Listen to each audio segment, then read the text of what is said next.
Father na si Brother Tyson.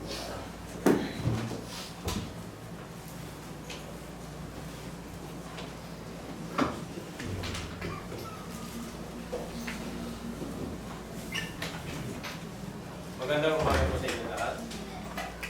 Salamat po sa aral salita na pinabahagi po kay ni Brother Jason. At nadaman naman po tayo dito po sa pag-alaala sa kamatayan at muli pagkabuhay ng Panginoon Kristo. At babasahin ko po yung mga ilang talata dito po sa Biblia. Dito po sa 1 Corinthians chapter 11, verses 23 hanggang 29. Ito po ang sulat at sinasabi, sapagkat tinanggap ko sa Panginoon at binibigay ko naman sa inyo na ang Panginoon Jesus nang gabi siya'y ipinagkanulo ay dumampot ng tinapay. At nang siya'y mapagpasalamat ay kanyang pinagputol-putol at sinabi, ito ang aking katawan na pinagputol dahil sa inyo, gawin ninyo ito sa pag-aala sa akin. At gayon din naman hinuwakan ng saro pagkatapos na makahapon na sinasabi, ang sarong ito ay siyang bagong tipan sa aking dugo, gawin ninyo ito tuwing kayo magsisinom sa pag-aala sa akin. Sapagkat tuwing kainin ninyo ang tinapay na ito at inuman ninyo ang saro, na pinahayag ninyo ang pagkamatay ng Panginoon hanggang siya'y lumaki siya. Kaya ang sino mang kumain na tinapay o uminom sa saro ng Panginoon na hindi narapat ay magkakasala sa katawan at dugo ng Panginoon.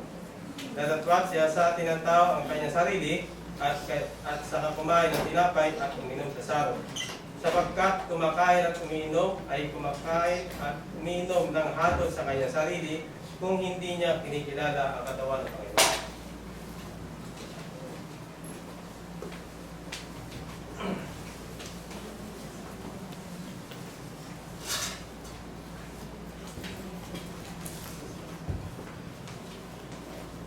Magsidera po tayo para po sa panalangin.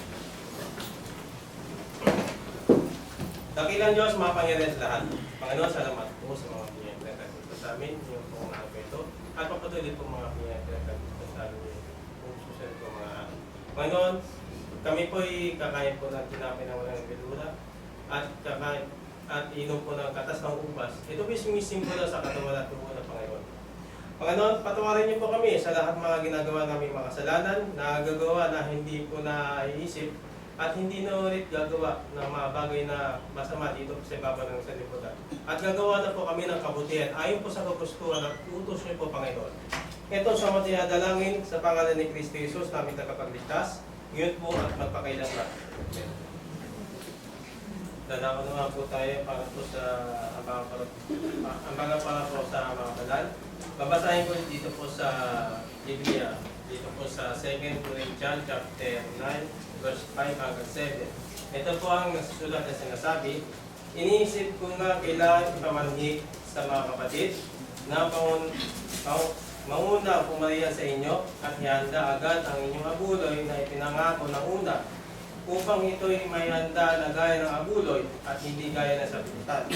Dapat sinasabi ko, ang mag-asik ng bahagya ay nag-aani naman ng bahagya na, at ang nag-aasik na sagana ay mag-aani naman ng sagana. Magbigay ang bawat isa ayon sa ipinasya ng kanyang puso, huwag mabigat sa loob o dahil sa kailangan, sapagkat iniibig ng Diyos ang nagbibigay ng masaya. Habang bimamahagi po ang sa mga banal, pumusap po natin dito po sa hinali, dito po sa page malaki po 571, Bringing in the Ships.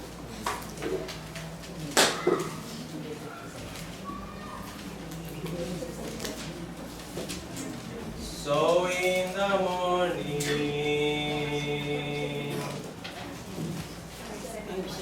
ready? Sing.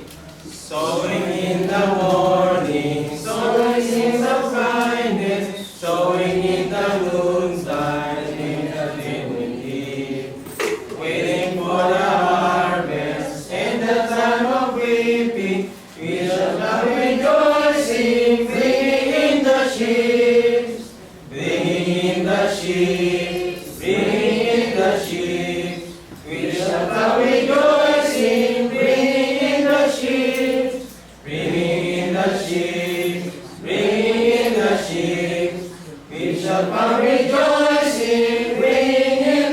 sheep. Going for the weeping, Sowing for the master, all the love sustain our spirit of the graves.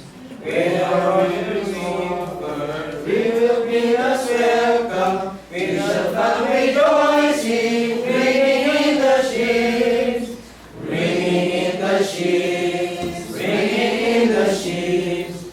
We shall come rejoicing, ringing in the sheaves, ringing in the sheaves, ringing in the sheaves.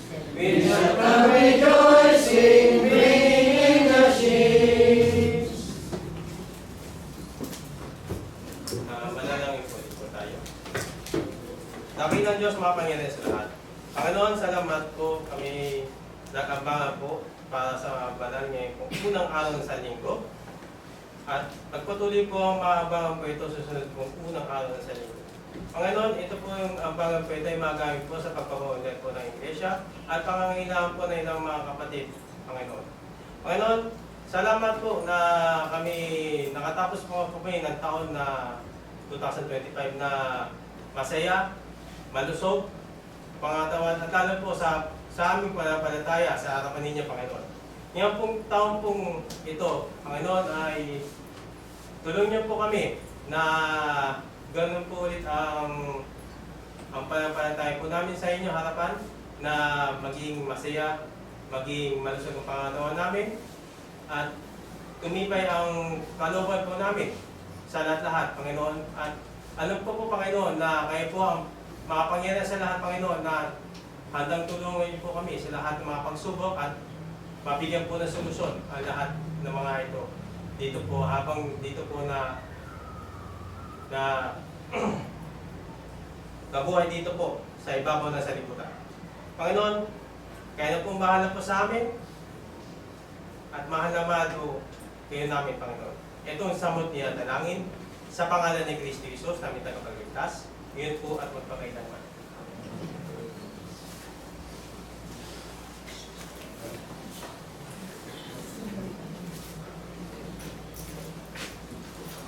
Balita po.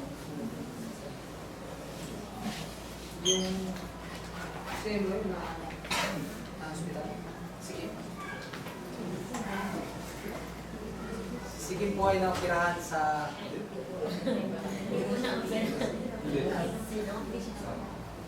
Discuss lang. discuss ka ba? Kalusyan din.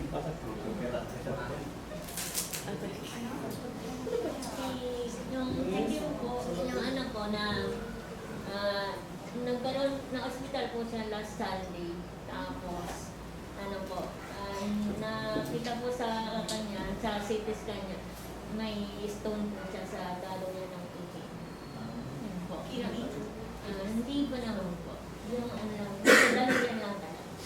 Tapos, kasi yun sa hospital lang yung po na ang findings po sa kanya, acute appendicitis. So, nirefer kami sa ibang hospital, nakatatlo kami ng hospital. Wala akong tumatanggap kasi holidays tapos wala mga surgeon available. So, ang sabi, needed siyang operahan. Pero, nung nag-try kami sa perpetual, doon po. Pero ang sabi ko sa perpetual, suspicious pa lang. Pero nung nag-CT scan siya, awa ng Diyos, hindi naman siya appendicitis. Yun lang po, may stone sa sandal ng ino.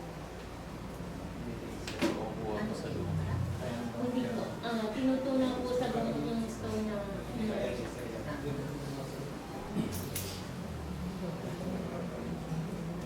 may balita po po yan. Bakit nagkukulang yata tayo? Hindi po po. Manifest kasi... Meron daw ang nagkaibigan po. Sabi ni brother. Bale po, kami pong apat nagka-food poison po. Bale, si mama po, ang recovery. Ako rin po. Ako rin din ako kapatid. Medyo tahanan po. Food poison. Food poison po lang. Wala na tayong may sakit. Ilan po?